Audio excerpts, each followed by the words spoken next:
हम तुमसे जुदा हो सारे जन्म, हम तुमसे जुदा हो सारे जन्म, रोते ही रहे रोते ही रहे, हम तुमसे जुदा सारे ही जन्म, रोते ही रहे रोते ही रहे, विषयों में फंसा मन ही रे जन्म, विषयों में फंसा मन ही रे जन्म, खोते ही रहे खोते ही रहे, विषयों में फंसा मन ही रे जन्म, खोते ही रहे खोते ही रहे,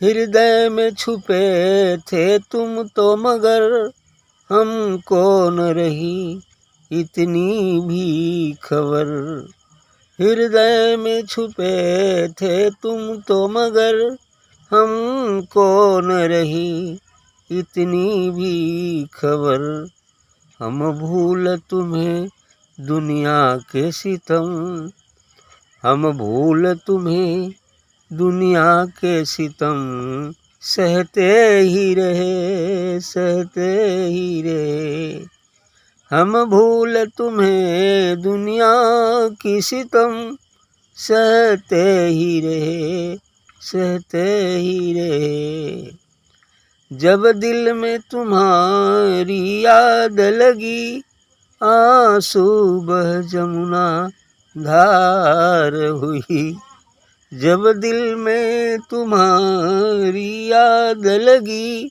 आंसू बन जमुना धार हुई, माया में मगन हो के हरदम, माया में मगन हो के हरदम, सोते ही रहे सोते ही रहे, माया में मगन हो के हरदम, सोते ही रहे सोते ही रहे, सतगुरु ने दिया ज्ञान हटा, हम में हुए सब भेद मिटे, सतगुरु ने दिया ज्ञान हटा, हम में हुए सब भेद मिटे, हम व्यर्थ गुफाओं में ही तुम्हें, हम व्यर्थ गुफाओं में ही तुम्हें ढूंढते ही फिरे ढूंढते ही फिरे, हम व्यर्थ गुफाओं में ही तुम्हें ढूंढते ही फिरे ढूंढते ही फिरे, हम तुमसे जुदा हो सारे जन्म, रोते ही रहे रोते ही रहे। वह अच्छी बात कहा गया है। यह जीवात्मा उस अपने घर उस अमर लोकवास सचखंड से जुदा होकर मनुष्य शरीर धारण करके यहाँ आई और उनकी उस निज स्वरूप की विस्मृति के कारण बस पूरे जन्म रोती ही फिरती है, जन्म जन्म रोते फिरे। हम तुमसे जुदा हो सारे जन्म, रोते ही रहे रोते ही रहे। भाई मनुष्य जन्म मिला, इसके बाद 84 लाख जोनियों का कारण बना। अब सब में दुख उठाती रही, आज भी उठाती रही, चली आ रही। युगों बीत गए, सृष्टियाँ बीत गई, लेकिन अभी गया ही नहीं जी। क्यों? क्योंकि भूल गया, जुदा हुआ, वादा करके भी आया कि हम जा रहे हैं सर सपाटा करके आएंगे, लेकिन भूल ही गया, वादा भी भूल गया। चेताता भी है गर्भकाल मनुष्य शरीर में, कबूल भी करके जीव आता है कि नहीं ठीक है, इस बार तो हम जरूर आपके भजन करेंगे और आएंगे, लेकिन यहाँ आया तो बोले माया अपन चक्र चला देती है, तो भूल जाता है। बस यही कारण बना है। हम तुमसे जुदा हो सारे जन्म, रोते ही रहे, इसलिए जीवात्मा कष्ट पर कष्ट उठाती जा रही है, कष्ट पर कष्ट उठाती जा रही है। अर्थात रोते ही फिरे। विषयों में फंसा मन हीरे जन्म, खोते ही रहे खोते ही रहे। और मिलने का अवसर तो मात्र मनुष्य शरीर ही है। इस मनुष्य शरीर को पाकर ही इसी जीवन में केवल उससे मिला जा सकता है। अपने घर जाया जा सकता है, अपने देश जाया जा सकता है, उस अमरलोकवास सचखंड पहुंचा जा सकता है।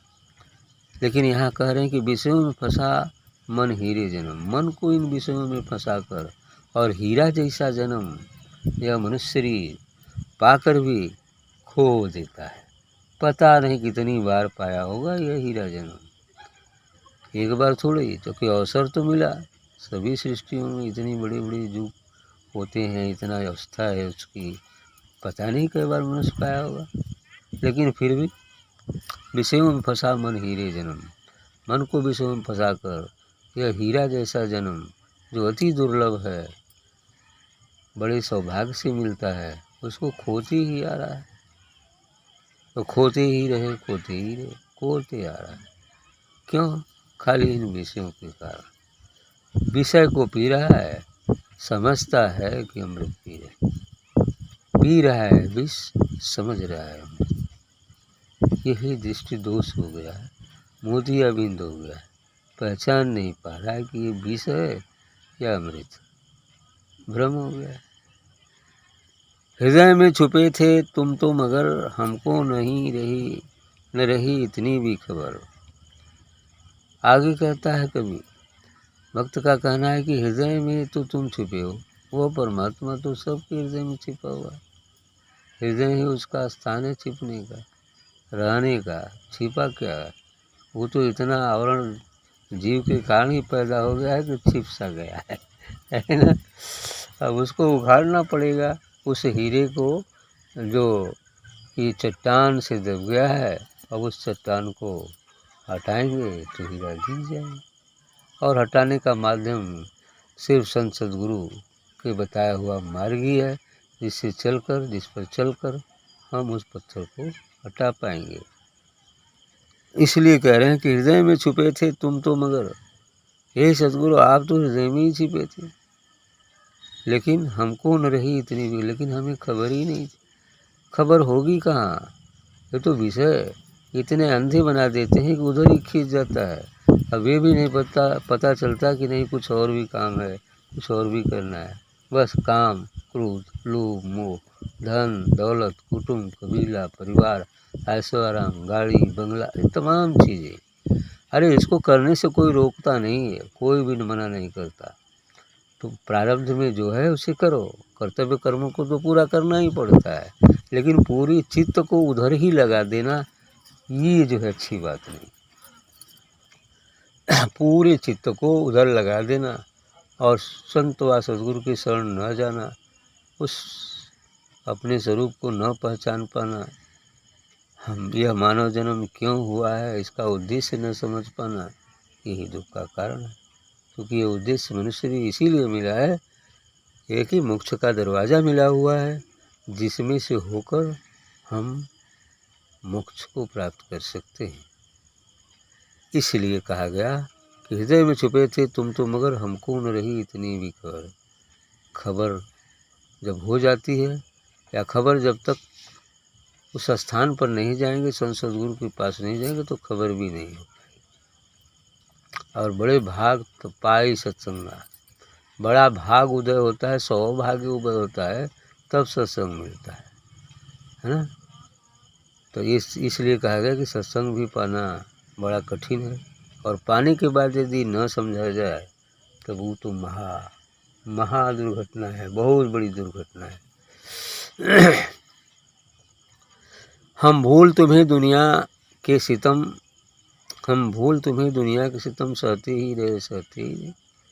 मैंने जीव जो है भूल गया अपने निज स्वरूप को, अपने निज दोष को, अपने निज प्रीतम को, जिसके कारण वह दुख पर दुख, सितम पर सितम सहती ही है।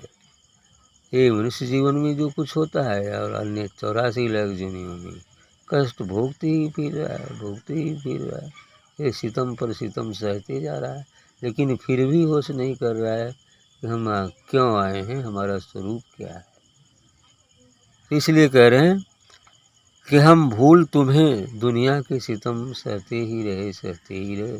हे सद्गुरु, हे परमात्मा, मैं आपको भूल गया और इस दुनिया में तमाम सितम है, तमाम कष्ट है, मुसीबतों को सहता रहा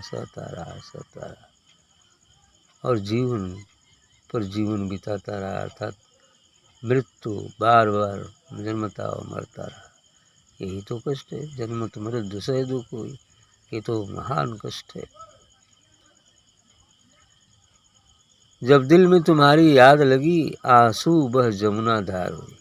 लेकिन कदाचित भक्त का कहना है कि जब दिल में तुम्हारी याद आई कि अरे हमारा देश तो यहाँ नहीं है, हम यहाँ के रहने वाले नहीं हैं, हमारा देश तो अमरलोक है और हमारा प्रीतम, हमारा सच्चा यार तो सद्गुरु व परमात्मा ही है।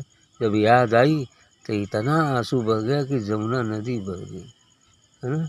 इतना आंसू बहा, अर्थात इतना दुख हुआ, आंसू बस जमुना की धारा बन गई, अर्थात गंगा की धारा बह गई, अर्थात नदी निकल गई।